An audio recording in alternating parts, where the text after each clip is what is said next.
تم تنخواہ کے لیے مر رہے ہو، یعنی ہم تو اپنے وطن کو آزاد کرنے کے لیے مر رہے ہیں، لیکن تم تو تنخواہ کے لیے مر رہے ہو، اتنی تھوڑی سی تنخواہ کے پیسوں کے لیے تم اپنی جان دے رہے ہو، مت آؤ یہاں، مت لڑو یہ جنگ، جرنیلوں کی جنگ میں حصہ مت لو۔ مذاکرات ہوں گے، کوئی ٹینشن نہیں ہے، لیکن مذاکرات اب بندوق کی نالی سے ہوں گے۔ اس کی فائنل سٹیجز جو ہے وہ اربن بیریکیڈز ہوتے ہیں۔ کون سا وہ لمحہ ہوگا جب آزادی کا نعرہ بلند کیا جائے گا پورے سوسائٹی کی طرف سے؟ Hello and welcome to Balochistan news exclusive, میں ہوں ڈاکٹر امجد ایوب مرزا۔ ناظرین، بلوچستان اس وقت ایک لیبارٹری بن چکا ہے۔ یہ اپریسر کے لیے بھی ایک لیبارٹری ہے اور دی اپریسڈ کے لیے بھی ایک لیبارٹری ہے، سوشل ریولوشن کی ایک لیبارٹری۔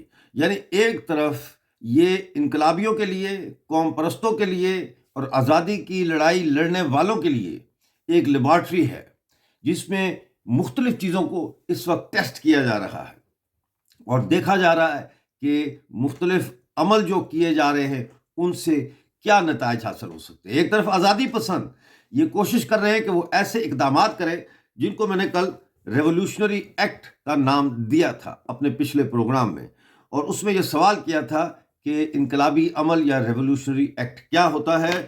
ریولوشنری ایکٹ یا انقلابی عمل وہ عمل ہوتا ہے جو انقلابیوں کو ان کے حتمی جو نتیجہ ہے یا ہدف ہے اس تک پہنچنے میں مدد دے، کیٹلسٹ کا کام کرے، تیزی پیدا کرے اس میں۔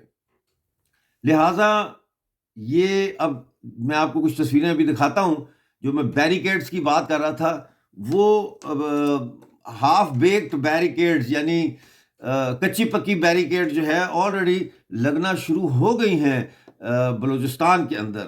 یہ سوشل ریولوشن کے ارتقاء کے مختلف مدارج ہیں۔ دوسری طرف پاکستان کے لیے یا کسی بھی کلونیل پاور کے لیے بھی یہ ایک لیبارٹری ہے، جہاں پہ یہ امتحان لیا جا رہا ہے، یہ ٹیسٹ کیا جا رہا ہے کہ کس طریقے سے کون سے ہتھ کنڈے اپنائے جائیں تو بلوچ یا جو بھی آزادی کی جنگ لڑنے والی قوم ہے وہ سپریس کی جا سکے، اس کو دبایا جا سکے، اور اس کی یہ جو ایک ابھار ہے قابض کے خلاف، یہ جو بہت بڑا ابھار ہے قابض کے خلاف، جو چیلنج کر رہا ہے اس کے وجود کو، نو آبادی میں، کالونی میں جو چیلنج کر رہا ہے اس قابض کے وجود کو، اس کو کیسے کرش کیا جائے، کیسے ختم کیا جائے۔ ظاہر ریاست کا جو کبھی بھی قابض ریاست قبضہ اپنا قائم نہیں رکھ سکتی اگر اس کو مقامی سہولت کار نہ ملے، اور یہ مقامی سہولت کار اکثر اوقات یہ محکوم طبقے کی اشرافیہ میں ملتے ہیں، یعنی جو حکمران طبقہ ہوتا ہے محکوم قوم کا، اس میں ملتے ہیں ان کو، جن کو پھر یہ ایم این اے اور یہ وزیر اور گورنر اور یہ بناتے ہیں۔ لیکن بلوچستان میں یہ صورتحال بڑی تیزی سے تبدیل ہو رہی ہے، اس لیے کہ بلوچستان کے اندر سیاسی شعور بہت زیادہ پھیل چکا ہے۔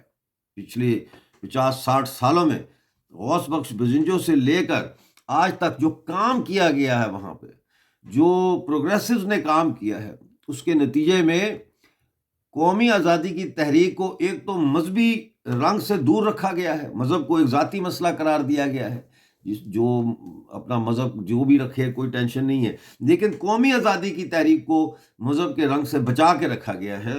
اور دوسرا جو ہے وہ لوگوں کے اندر یہ شعور پیدا کیا گیا ہے کہ بلوچستان کی تاریخ کیا ہے اور بلوچستان پہ کیسے قبضہ کیا گیا اور اس کے بعد اس کی جو لوٹ مار کی گئی۔ اب یہاں پہ ایک طرف جو پاکستان ہے وہ بلا رہا ہے، وہ کہہ رہا ہے کہ آپ لوگ آئیں، یہ غدار ہیں، یہ وہ دہشت گرد ہیں، ان کا آپ ساتھ نہ دیں، ٹھیک ہے نا۔ اس قسم کا ایک وہ نیریٹو انہوں نے بیانیہ بنایا ہوا ہے۔ دوسری طرف ناظرین، بلوچ قوم پاکستانی سپاہیوں کو، جرنیلوں کو نہیں، سپاہیوں کو یہ کہہ رہی ہے کہ تم تنخواہ کے لیے مر رہے ہو، یعنی ہم تو اپنے وطن کو آزاد کرنے کے لیے مر رہے ہیں، لیکن تم تو تنخواہ کے لیے مر رہے ہو، اتنی تھوڑی سی تنخواہ کے پیسوں کے لیے تم اپنی جان دے رہے ہو۔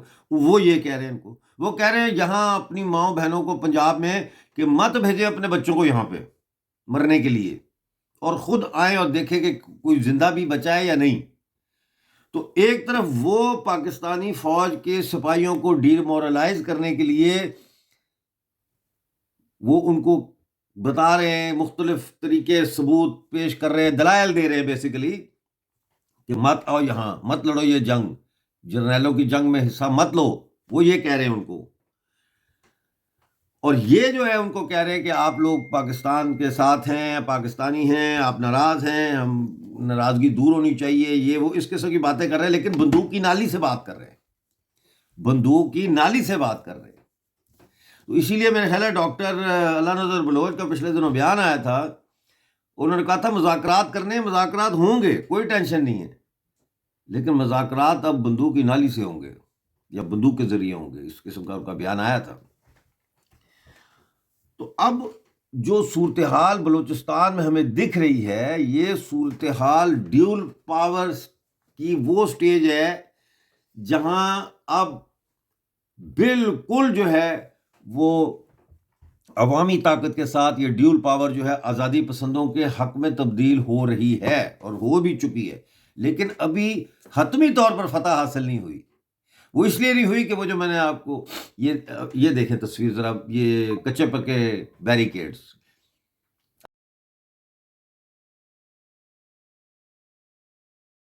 اب یہ بیریکیڈ تو لگا ہوا ہے، لیکن اس بیریکیڈ کے اوپر پارٹیزنز نہیں ہیں.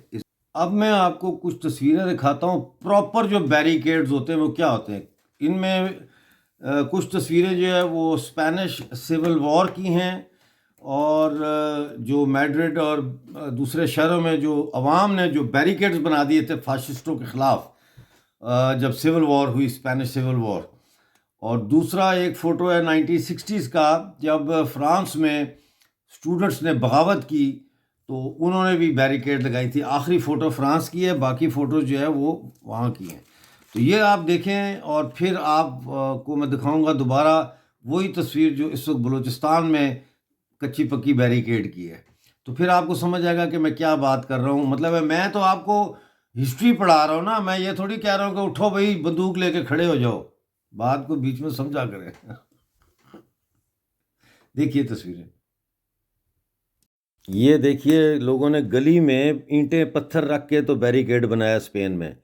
یہ ایک بڑی سڑک کے اوپر بھی لوگوں نے اس طرح سے ایک بیریکیڈ بنایا ہوا ہے. یہ ایک اور بیریکیڈ ہے جس میں نوجوان آپ دیکھیں سارے، اور 40 سال 30 سال کی عمر کے لوگوں نے بیریکیڈ بنایا. یہ اسی بیریکیڈ کی ایک اور اینگل سے تصویر ہے. پھر یہ بیریکیڈ ہے جو فرانس میں اسٹوڈنٹ اوپر بیٹھی ہوئی ہے لڑکی، اور یہ بیریکیڈ ہے بلوچستان کی. تو بیریکیڈ کی سٹیج تک آ رہے ہیں. تو یہ بیریکیڈز ہوتی ہیں، اس طرح کی بیریکیڈز ہوتی ہیں جہاں انچ بائی انچ جو ہوتا ہے، یعنی انچ بائی انچ آپ اپنی پھر شہری آبادی جو ہے اس کا قبضہ جو ہے وہ چھڑاتے ہیں قابض سے، انچ بائی انچ. یہ دنیا کے انقلابوں میں ہوا ہے، اور یہی ایسے ہی ہوتا ہے. انقلاب کا کوئی نیا فارمولہ نہیں ہے، انقلاب کے دو تین ہی فارمولے ہیں. ایک تو یہ ہے کہ یا تو اربن بیس یعنی شہر کی بنیاد پہ گریلا جنگ کے ذریعے جو ہے وہ قابض سے نجات حاصل کرنے کی کوشش کی جاتی ہے، یا جو ہے وہ پھر دیہاتوں میں جایا جاتا ہے اور دیہاتوں سے شہروں کی طرف پیش قدمی کی جاتی ہے. تو یہ طریقے ہیں، اور وہ پھر جا کے آگے وہ اسی طرح ڈیولپ ہوتے ہیں. اس کی فائنل سٹیجز جو ہے وہ اربن بیریکیڈز ہوتے ہیں. اور کوئی یہ بہت لوگ باتیں کرتے ہیں کہ جی پاکستانی ریاست یہ چاہتی ہے کہ بلوچ یکجہتی کمیٹی یا سول سوسائٹی کی جو تنظیمیں وہ آزادی کی کال دیں تاکہ وہ کہے دیکھا ہم نے کہا تھا یہ غدار ہیں، یہ انڈیا کے ایجنٹ ہیں. نہیں نہیں نہیں، وہ تو ہم پھر پاکستان کی گیم کھیل رہے ہیں. وہ تو ہم وہ کر رہے ہیں جو ہم سمجھتے ہیں کہ پاکستان کو ذہن میں رکھ کے کر رہے ہیں کہ کوئی ایسا کام کریں تو پاکستان یہ کہے گا، کوئی ایسا کام کریں ہم تو اس کے جال میں پھنس گئے. پھر تو آزادی کب آئے گی؟ کون سا وہ لمحہ ہوگا جب آزادی کا نعرہ بلند کیا جائے گا پوری سوسائٹی کی طرف سے؟ اس پر آج آپ سوچئے. ملتے ہیں اگلے پروگرام میں، اس وقت تک کے لیے اپنا بہت سارا خیال رکھیے.